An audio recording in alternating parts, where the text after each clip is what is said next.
In the last year, Canoe has exploded on the charts and exceeded all expectations. Can they keep this momentum up, or could they be running out of steam? Fasten your seatbelts, folks. This is going to be a good one. Canoe EIT has been for a very long time a Canadian favorite when it comes to reliable dividend income. This closed-end income fund has without a doubt been very consistent with their payouts through both the good times and, of course, the bad. Going back just 3 years, Canoe was at the top when it comes to high dividend paying options. The 10 cents a month was a very welcome visitor to many portfolios for sure. However, things have changed, and Canoe is not alone at the top of the heap anymore. Nowadays, income investors have more options than ever, and with lots of choices higher than the once cherished Canoe dividend, some investors have moved on, and some are regretting that move as Canoe went beyond being a simple income fund and exploded in the last year as a pretty impressive total return stock. The growth we have seen over that time has been absolutely awesome and has perhaps reinvigorated a lot of investors' love for Canoe. But as I asked at the top of the video, can it last? Is Canoe's Moonshot truly finished, or do they have some more gas in the tank? Subbing to the channel is a great way to show support, and to reward you, I'll have to make more future content. The data we are using for this deep dive comes from Canoe's interim report on the fund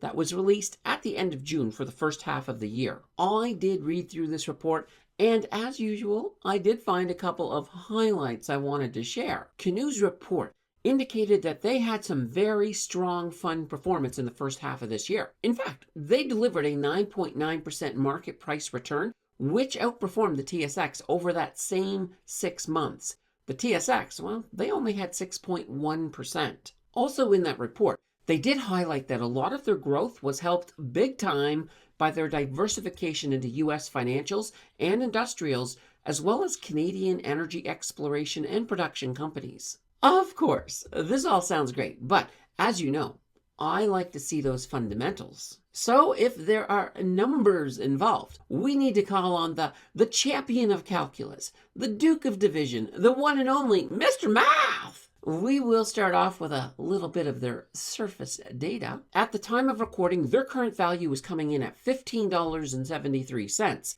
And they've got a nice looking market cap of $2.793 billion. That beta coming in at 1.16. Their earnings per share, those are coming in at 0.74. Their price to earnings ratio, that comes in at 21.23.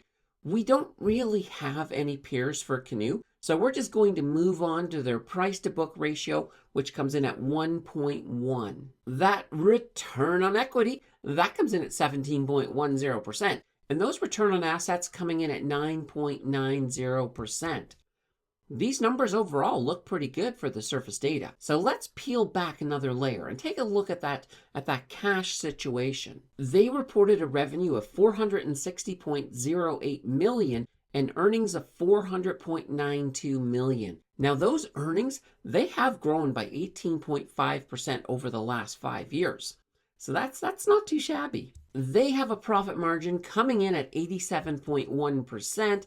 That's pretty good. Their free cash flow, it is in the negative though.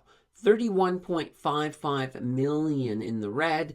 The operating cash flow also in the negative at negative 31.55 million as well. Part of the reason for this cash flow being in the red is that Canoe did buy $533 million in new assets over that 6-month period. Also, the higher interest rates on borrowing added to the red as well. Let's take a look at their fair value. So their current value comes in at $15.73, and using a discounted cash flow model, we do get a fair value of $22.75.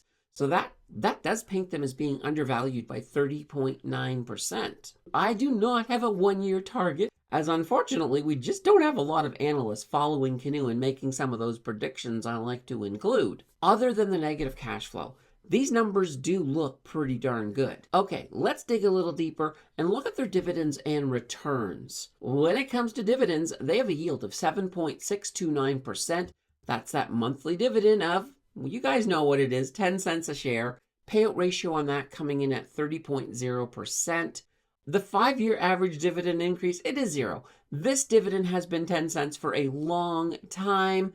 And I know there's a lot of you who are like, come on, Canoe, just knock it up to 11. Would it be so bad? If they do it, it'll be an awesome surprise for sure. Looking at their returns, on their 3-year return on investment, that comes in at 23.76%.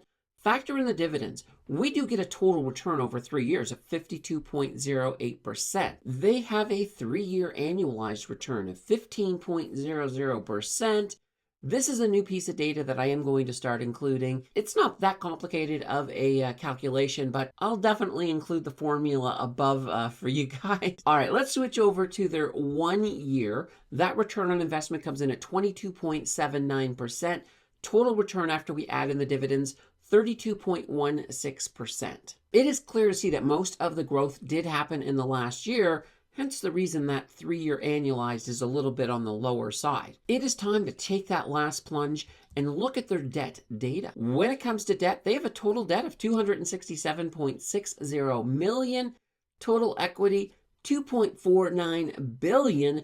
That gives them a debt-to-equity ratio of 10.7%. Their debt-to-equity ratio has reduced from 24.7% to 10.7% over the last 5 years. So this is always great to see. They also have a little bit in cash and cash equivalents. That's coming in at $16.81 million. When we switch over to the short term, they have assets of $22.02 million and liabilities of $121.05 million. And on the long term, they have assets of $2.76 billion, liabilities $168.59 million.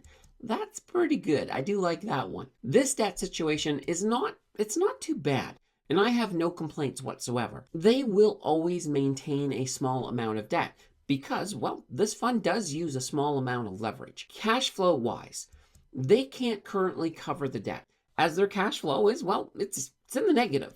However, their servicing of that debt is well covered by their EBIT, you know, those earnings before interest and taxes. Even though they have a negative cash flow, they have a pretty strong moat, so I'm not even concerned about those negative numbers at all. Looking at share dilution, there was some share dilution. As a result, total shares outstanding grew by 2.2%. Okay, I think we have enough information to make the final verdict. I've been a big fan of Canoe EIT for a long time, and even with the better yields out there, I still have room in my portfolio for them. When you add in the growth over the last year, this has been a bonus for sure, and I am expecting more growth in 2025. It may not be as huge as this year, but it should be a healthy side with that order of dividends for sure. Why do I expect more growth? For one, the additional assets they purchased over the first half of this year is raising their baseline, which helps them to maintain higher prices, especially when the market is strong. I do expect the market to be green, at least in the first half of 2025, so that does bode well for them for sure. Also, their annual redemption in December means they could buy back up to 10% of their shares, which does help raise their price. They may, of course, offset this a little bit if they are using a little bit of dilution. Now, part of the reason they may have used that dilution was to help with the purchase of those assets. So this year, it could be a different story. This is a great stock for most investors with, of course, a caveat. Canoe does employ return of capital, and they do have foreign income in their dividend tax profile, which makes this an ideal stock to hold in a registered account. Some income investors may pass as there are better dividends out there, but I would suggest that this is still a good option, especially while the stock is still growing. If you are interested in Canoe, don't forget to put in a whole heaping helping of due diligence before you place any of your hard-earned money on the table. Let's continue that learning journey by checking out this video on XEQT. Thank you for watching, and I will see you in the next video.